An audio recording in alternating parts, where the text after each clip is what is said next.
दोस्तों अस्सलाम वालेकुम। उम्मीद है तव्हां ख़ुशि हूंदा, तव्हांजी तबियत ठीकु हूंदी।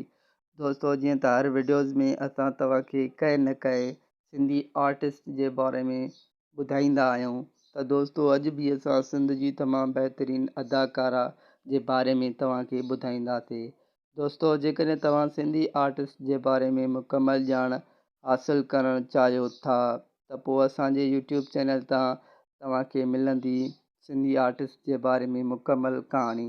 त पोइ दोस्तों तव्हां असांजे यूट्यूब चैनल निज़ाम ऑफिशियल खे कयो सब्सक्राइब ऐं बेल आइकन बटन खे ज़रूरु लॻायो त जीअं असांजी हर नए ईंदड़ वीडियो जो तव्हांखे नोटिफिकेशन मिली सघे।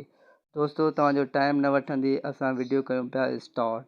जीअं त दोस्तों अॼु कोई वीडियो आहे सादिया चन्ना जे बारे में।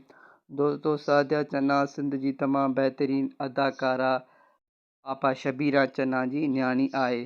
दोस्तों असां सादिया चन्ना खे अदाकारा बिन ते अदाकारा बि चई सघूं था, छाकाणि त दोस्तों उहा तमामु बहितरीनु सिंध जी अदाकारा आपा शबीरा चन्ना यानी खैरान जे सिर ॾे ख़ैर हुजे जी रियल में न्याणी आहे। दोस्तों सादिया चन्ना जो तालुक़ु कराची शहर सां आहे ऐं हूअ कराचीअ में रहंदी आहे।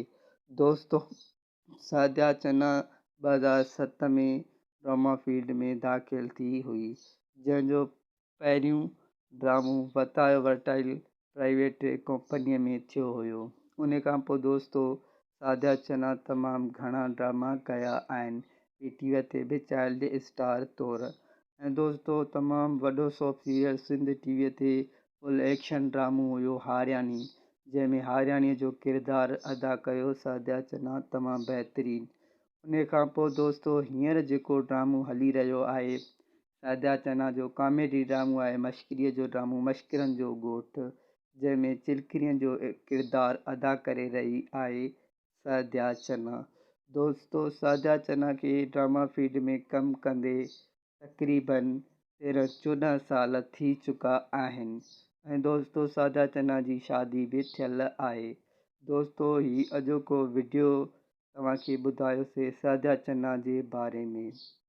दोस्तों उमेद हीअ अॼोको वीडियो बि तव्हांखे ज़रूरु पसंदि आयो हूंदो। दोस्तों अहिड़ा मज़ीद वीडिया सिंधी आर्टिस्ट जे बारे में हासिलु करण जे लाइ असांजे यूट्यूब चैनल खे कयो सब्सक्राइब ऐं बेल आइकन बटन खे ज़रूरु लॻायो त जीअं हर नई ईंदड़ वीडियो जो तव्हांखे नोटिफिकेशन मिले। दोस्तों जेकॾहिं तव्हांखे इहो जेको वीडियो पसंदि आयो आहे त लाइक कयो, कमेंट कयो ऐं शेयर ज़रूरु कयो पंहिंजे ॿियनि दोस्तनि सां बि, त उहे बि सिंधी आर्टिस्ट जे बारे में मुकमल ॼाण हासिलु करे सघनि तव्हांजी मदद सां ऐं असांजे हिन वीडियो मां। दोस्तों वरी मिलंदासीं हिकु नए वीडियो में, तेसिताईं असांखे ॾींदा इजाज़त।